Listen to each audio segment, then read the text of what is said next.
Los historiadores y estadistas de la Universidad Nacional enviaron una dura carta a Darío Acevedo, nuevo director del Centro Nacional de Memoria Histórica, a propósito de sus declaraciones y de trinos en los que se desconoce el conflicto armado que ha vivido Colombia. Eso puede tener consecuencias en el sentido de que deja muchas víctimas al garete, las víctimas del Estado, las víctimas de los paramilitares, pues si no hay conflicto armado interno, entonces ¿de dónde resultaron? Les contamos sobre Darío Acevedo, director del Centro de Memoria Histórica, que continúa enfrentando una fuerte polémica por su gestión según sus críticos. Dicen que es una gestión sesgada e ideologizada sobre los relatos de las víctimas de la guerra. Según el senador Antonio Sandino, Acevedo busca desaparecer la memoria de la violencia paramilitar de los relatos, especialmente del bloque Metro y el bloque Cacique. Que el doctor Acevedo haya frenado la publicación de informes nada más y nada menos que sobre el bloque Metro y sobre el bloque Cacique en Ibarra. Para las víctimas, Darío Acevedo no es la persona idónea para estar al frente del Centro Nacional de Memoria Histórica. Es que uno tiene que tener en cuenta que la memoria y que las víctimas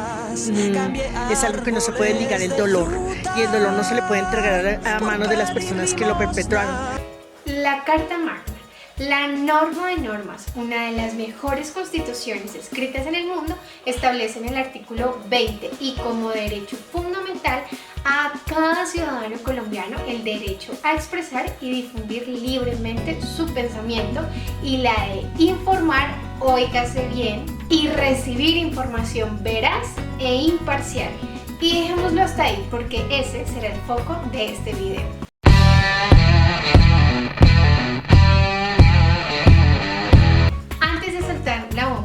El abogado Sergio Muñoz nos explicará en detalle todo sobre el artículo 20. El artículo 20 es la garantía de libertad que tiene la Constitución o que ofrece la Constitución política. Es la capacidad de opinar, de informar y de recibir, como lo dice. Entonces es una condición necesaria que el ser humano desarrolla plenamente en sociedad. Al igual que el artículo 1, dice la Constitución que es fundada en el respeto, en la dignidad y en el trabajo, la solidaridad y la prevalencia del interés. Por tanto, se busca entonces con la libertad de expresión la realización del ser humano como individuo y dentro de una sociedad.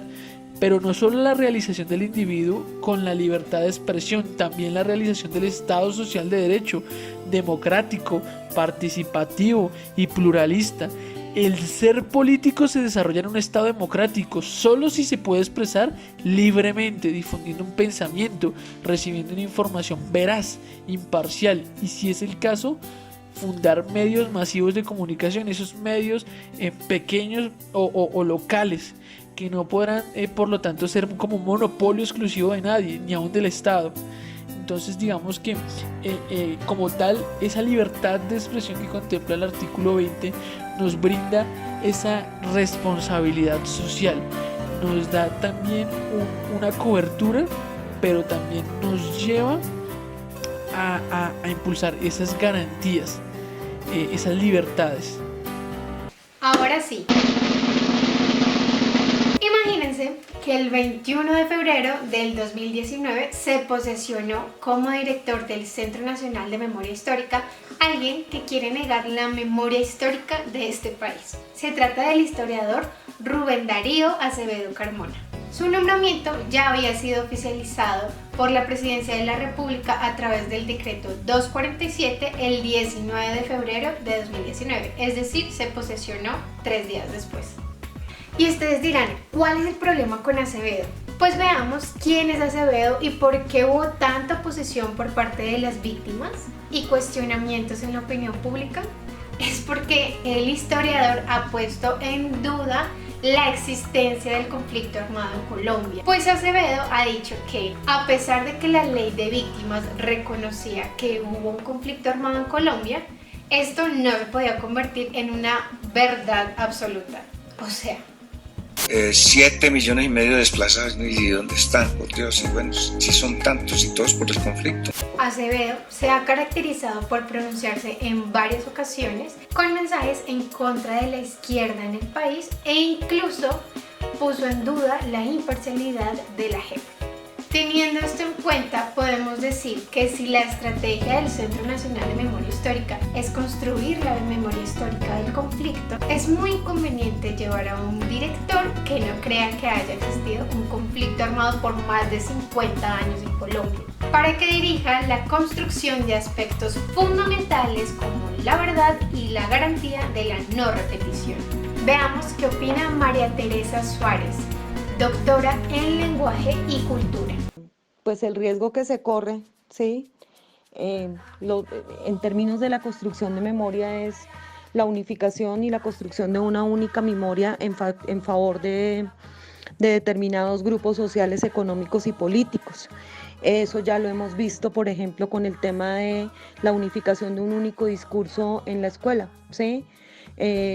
Un discurso como, por ejemplo, suprimir dentro de las políticas de educación las cátedras de historia en los colegios, ¿sí? Eso ha tenido unas implicaciones como sociedad muy fuertes en la formación política de las personas. Y unificar la memoria, o mejor, la dirección de Acevedo, o sea, que Darío Acevedo esté bajo la dirección del Centro de Memoria, pues es muy grave en términos de que se obedece a la creación de una memoria unificada frente al conflicto armado colombiano y frente a los distintos hechos que han sucedido en relación con el conflicto armado colombiano, donde se contará solamente una versión de la historia y no las múltiples versiones que hay y que nosotros como sociedad tenemos la obligación de conocer y el derecho, ¿sí? El riesgo de generar un único discurso y una única memoria pues es muy peligroso y es grave para un país que se dice ser en apariencia democrático. Gracias, María Teresa, y sí, justo es a eso lo que nos enfrentamos, al riesgo de conformarnos con una única memoria. Ahora bien, no siendo suficiente con el cargo de director, Acevedo hace poco le propuso a José Félix Lafourcade, el presidente de FEDEGAN, un convenio con el Centro Nacional de Memoria Histórica para financiar textos, documentales y construcción de lugares. ¿Qué pasa con esto? Bueno, Lafourcade, esposo de la directora del Centro Democrático, María Fernanda Cabal, quiere contarle al país su versión de los hechos y demostrar que los empresarios ganaderos fueron grandes víctimas del conflicto armado. Para esto, la senadora le entregó a Acevedo su libro, Acabar con el Olvido. Sin embargo, y atención, este libro viola el derecho a difundir información veraz e imparcial. ¿Por qué? El libro menciona al señor Adriano Palacios Pino, quien se personifica como Adriano Pino, y Fabio Otero Paternina. Palacios dice haber sido secuestrado en el año 84, haber sido despojado de su finca y que le robaron 2.000 cabezas de ganado. Pero lo que este libro no nos cuenta es que este señor fue señalado por Raúl Emilio Hasbún. ¿Quién era él? Pues nadie más y nada menos que un excomandante del bloque bananero de las AUC y uno de los empresarios que financió la estructura armada. Según Hasbún, también aportó dinero para 2 fincas bananeras en Antioquia y propiedades de la empresa Cultivos del Darién SAS. El empresario enfrenta hoy un juicio por los delitos como concierto para delinquir agravado, desplazamiento forzado agravado y porte ilegal de armas, y entre otros. ¿Qué tal el papel de víctima que nos relata este libro y que ahora hace parte de los archivos que se difunden en el Centro Nacional de Memoria Histórica? Esta entidad es un organismo gubernamental que se creó justamente para reconocer que hay un conflicto armado y unas víctimas a las que hay que reparar. Está encargado de preservar la memoria en pro de la no repetición y la construcción de paz. Sin embargo, para lograrlo es completamente necesario que exista verdad sin censura de todos los actores armados del conflicto y los relatos de las víctimas.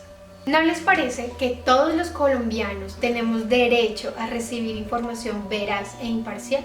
Por último, daremos paso a nuestro último invitado, Carlos Rodríguez, un internacionalista que ha trabajado con la Unidad Nacional de Protección y la Unidad de Víctimas, y nos cuenta desde su punto de vista cómo la verdad tergiversada puede llegar a afectar tanto a las víctimas y a la historia del país.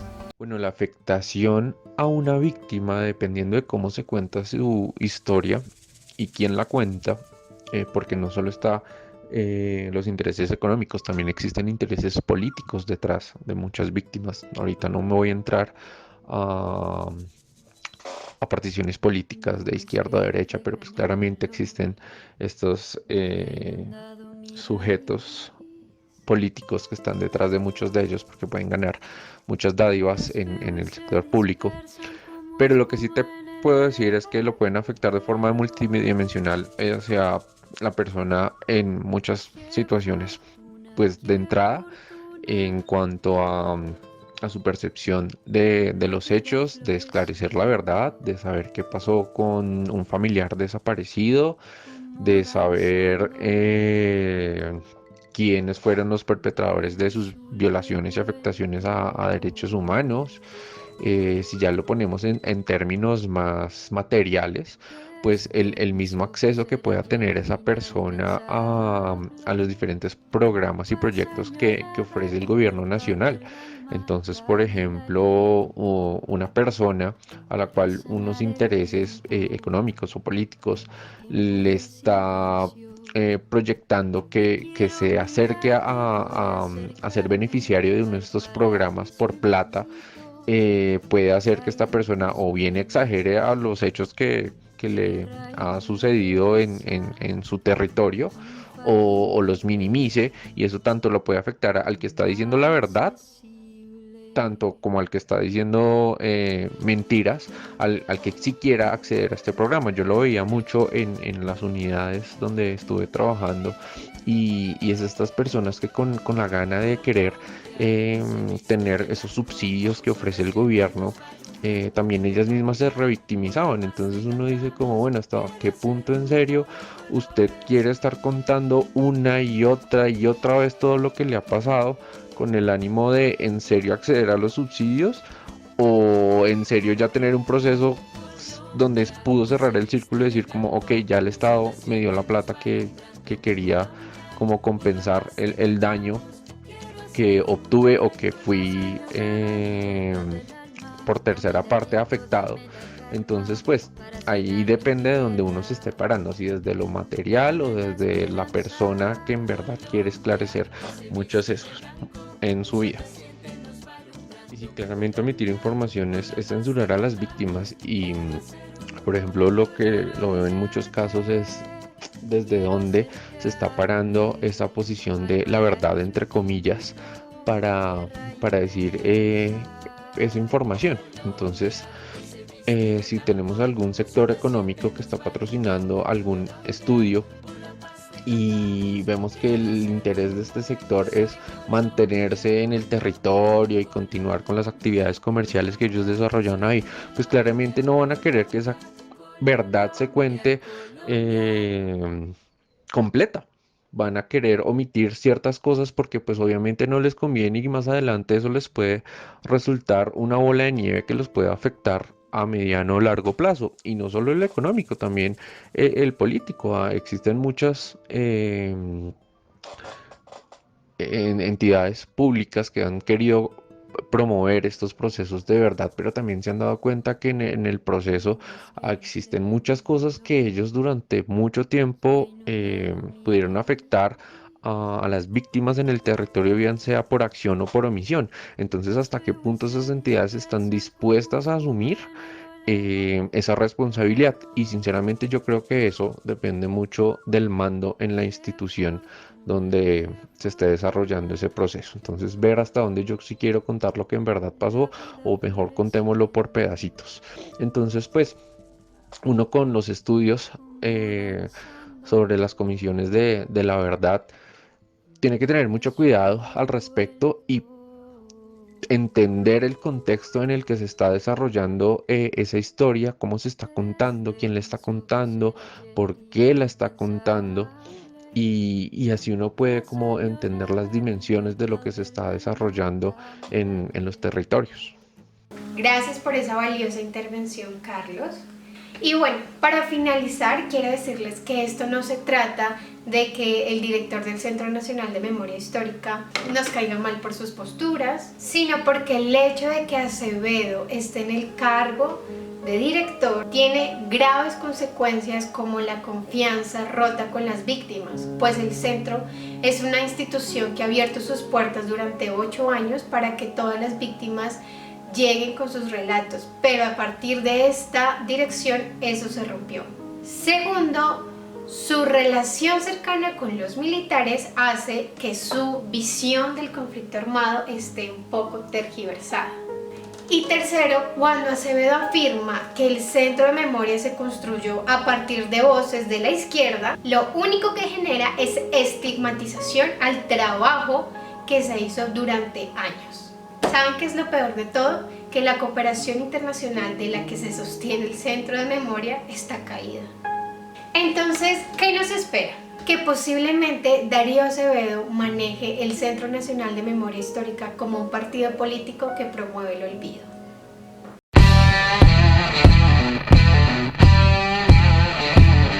Darío Acevedo, que ahora es un exguerrillero converso, fielmente Uribe Liber.